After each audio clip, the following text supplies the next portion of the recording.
அடுத்த நொடி நிரந்தரமே இல்லாத வாழ்க்கை தாங்க இது. கிட்டத்தட்ட 23 நொடிகளில் உயிரோடு இருந்தவங்க உயிரோடு இல்லாமல் போன தருணங்கள் தான் நேற்று நடந்திருக்கு.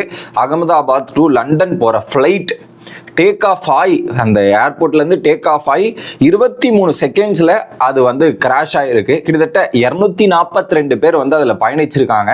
ஒரே ஒருத்தர் எமர்ஜென்சி எக்ஸிட் வழியாக எகிரி குச்சி தப்பிச்சிருக்கார். அவர் சொன்ன தகவல் தான் 23 செகண்ட்ஸில் அந்த ஃப்ளைட் கிராஷ் ஆகிருக்கு.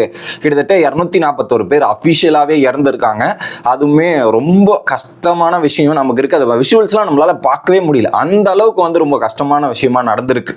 லாஸ்ட் 10 டேஸ் நீங்கள் எடுத்து பாருங்களேன். ஆர்சிபி ஸ்டாம்பேடா இருக்கட்டும், மும்பையோட ட்ரெயின் இன்சிடென்ட்டா இருக்கட்டும், இப்போ இந்த பிளைன் கிராஷா இருக்கட்டும், ஏன் நேத்து டிஎல்எஃப் அந்த மெட்ரோ ட்ரெயிலோட பாதை போடுறாங்களே அது உடஞ்சி விழுந்து ஒருத்தர் இறந்ததா இருக்கட்டும்ன்ற மாதிரி நடக்கக்கூடாத பல விஷயங்கள் லாஸ்ட் 10 டேஸ் இந்தியாவில் நடந்துட்டு இருக்கு.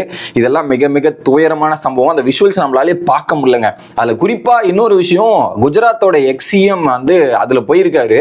அவருடைய பைக் நம்பர் கொண்டு 12-6 சொல்லியிருக்காரு. ஆனா அந்த 12-6 தான் அவருக்கு ஒரு இறந்த நாளா அமையும்ன்ற மாதிரி எழுதி வச்சிருக்கோம், என்னமோ தெரியல. அந்த விஷுவல்ஸ் நம்மளால பார்க்க முடியுது.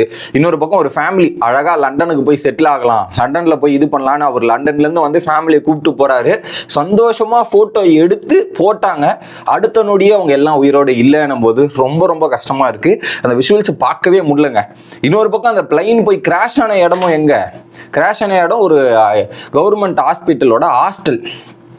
கவர்மெண்ட் ஸ்டூடெண்ட்ஸோட ஹாஸ்டல். அங்கே போயிட்டு அங்கே நிறைய பேருக்கு இன்ஜுரிஸ், நிறைய பேர் ஹாஸ்பிட்டல் அட்மிட் பண்ணி வச்சிருக்காங்கன்றது.